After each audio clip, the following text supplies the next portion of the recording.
if us Christians can't answer questions and we say just have faith, why can't, Muslims say that? Mm-hmm. Why can't, other religions say that same thing? Mm-hmm. Check it out.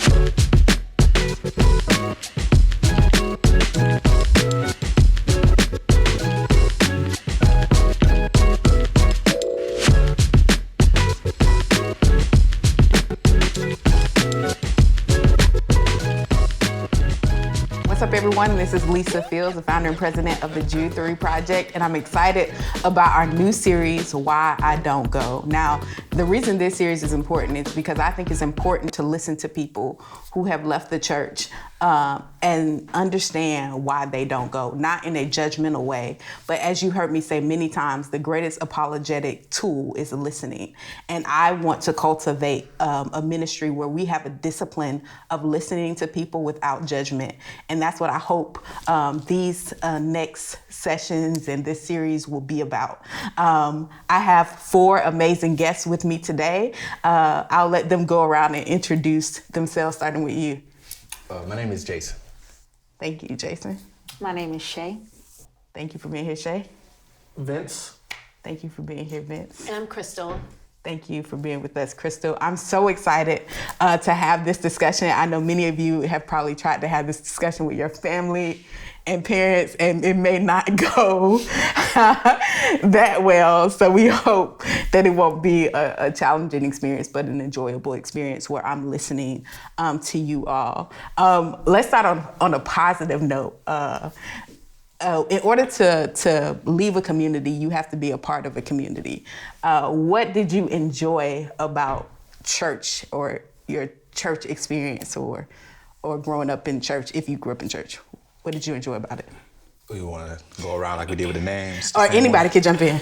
Okay. Well, I'll be short and sweet. I liked how loving it was. All the mothers there, including my own, all the grandmothers. It's like everybody was your grandma or your auntie, even if they weren't actually your grandmother or auntie. And you got that love from them, that support. Mm-hmm. If you ever need anything, people tended to be there for you. Mm-hmm. So. That's awesome. Yeah, I enjoyed that as well. For me, I enjoyed the camaraderie. Mm-hmm. It felt like family. It felt like home, and I felt safe. Mm-hmm. That's awesome. Generally, for me, I guess it was, somewhere to be, somewhere to belong. Mm-hmm. Being in foster care, that was something big. Mm-hmm. So. And I like the relationships and friendships that were made while I was there. Mm-hmm. I played in the band, so I love that too, and just being a part of a community. So yeah. Mm-hmm. So it seems like the communal aspect was the biggest draw for many of you, but you don't go now. So what were the events that changed your mind about attending church? I'm gonna say this, but this is just me being blunt. I got smart. I started to see things in different lenses, from being on staff to downgrading to just being starting from a member, going to staff, then being a member again, and just seeing things from behind the scenes and then seeing things from outside. But COVID is really what pushed me out of it completely. So it just happened this year. Okay. I'd have to piggyback off that because my extrication, it just happened this year as well. I would say emotionally, I've been leaving for a while, specifically where I was, and likened to his experience, not necessarily being on staff, but my ex-husband was on staff, so I got to see it from that perspective and hear the things that he was coming back and telling me, and I'm like, this, that's not how I remember this. I grew up in the church. I'd gone there since I was born. Mm-hmm. So, like you say, get smart. I literally woke up, had an awakening to what was happening around me. Mm-hmm. It was a combination of things. One being people tending to not be who they said they were. A lot of people. And I guess the thought behind that was, if you are believing in what you say you believe in, you should stand on that and live by it. But I know you can't, just judge, your standing in your spirituality, based on other people. So outside of that, it was also just a sense of the idea of faith and how you have to put your hopes in something you can't see, which is fine. But to me, that opened the door to other religions, because if there are things that you can't logically explain, there are things that other religions can't logically explain.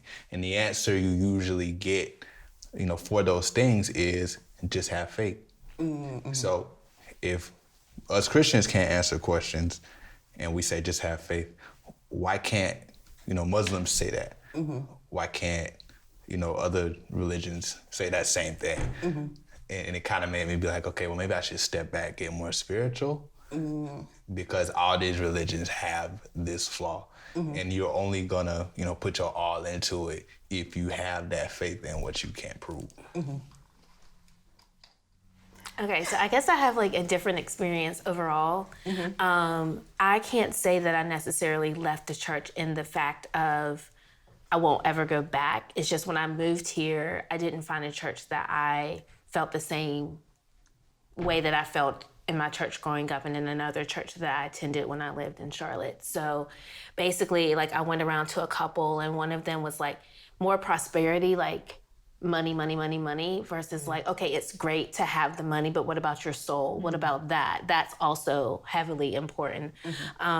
Another one, I just didn't feel a connection. Like, I would leave afterwards and just kind of leave.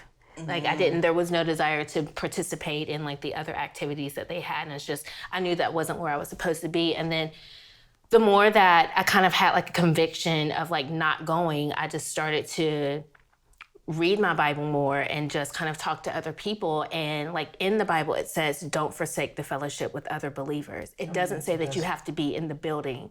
And I had to explain that to my mom, because, she's an evangelist, and she's like, well, did you go to church this week? And I'm like, no. And we had a conversation about it, and she understood. I said, the church itself is just the building. Like, this technically is a fellowship. We may not all be on the same belief patterns, but this is a fellowship. So we can still have that whether we are in the actual church building or whether, we're sitting in someone's apartment or outside at a park. So that's kind of like where I stand with, technically leaving the building, the physical building of the church, but the idea of it is still present in my life.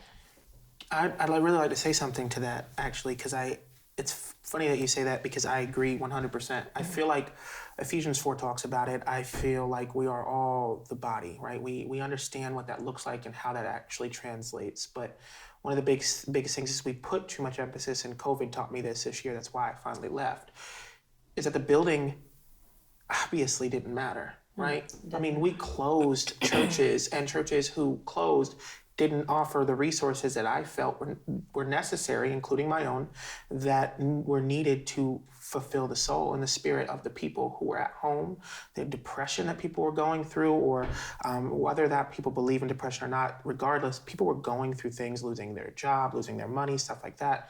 And the resources that were obtained over several years, at least my church, we should have had much more of an impact in that. I always say this, and I wanted to just say that for the building purposes. I feel like church should be like a food truck. Like, I conceptualize it like that. So I say it should be like a food truck. It should meet people where they're hungry, and it should really kind of cultivate a community within their normal communities. Like that whole at home thing, cool. We gave you give videos for it, or you say, hey, log on here. But where's the accountability in that? Where is there, we had the ability to still commune with up to 9-8 people, and some people did, but there was never any hey, this is the resources for house leaders or people who are actually doing that, taking it and condensing it and creating those communities. I think churches failed in that, and that's why I left, and for the same reasons that building really showed me that we put too much money into that. We needed to put more money into the people, right? Because they're what matter most. I mean, the Bible even says that, we are the church. So you take church wherever you go. Right. The building is just that. It's a building, a place for people to come and congregate. Right. Like a collective place, but that's not the church. You are the church. Exactly. And the Bible even talks about, like you said, you think of church as a food truck. It says that the storehouse is full, and it should be full, but some people take that in a different way than I feel like it was intended. So the things you said, like they should have gone out and they should have integrated these things or had these things in place. So when the construct fell, the people, their souls, their needs would still be met. Right. I guess since we on the building, I know you got some more questions, so I'm just No, you're good. there are a lot of really nice church buildings, but the communities around them are trash a lot of times. And it's like, why don't they pour some of what they're putting into this beautiful building into this neighborhood? A neighborhood where the people come from are giving them the money to make the building so nice. That's what they're supposed to do. They seem to never do that. I know some churches do, but a lot of them never do. Mm-hmm. I feel like if the last part of the question, I feel like any community that actually has an active church, a thriving church in that community, the community around it should reflect that. Mm-hmm. Yeah. There should not be a church with a community with a church in it that's not thriving. So I hope y'all have enjoyed this conversation as much as I have. And those who were watching and said, Lisa, why didn't you respond to this question? Because we need to become listeners. We have to learn how to listen before we speak. If we want to engage culture and also engage those who have left the church, because it seems like y'all are open to going back to church under the right conditions, under healthier conditions. So you're not anti-church, you're anti-unhealthy church. Yeah, anti-toxic. Is that what I'm hearing you saying? Yes. And so if we listen, we could correct our behaviors. And I believe that more people will be drawn to God and not just church buildings. I hope you enjoyed this conversation. This has been Why Don't I Go? And thank you to our amazing guests. You guys have been awesome, and I've enjoyed listening and learning from you all. Thanks for Thank you. Thank you so much. I appreciate it. God bless you. In my opinion, since leaving the church, my life has greatly improved.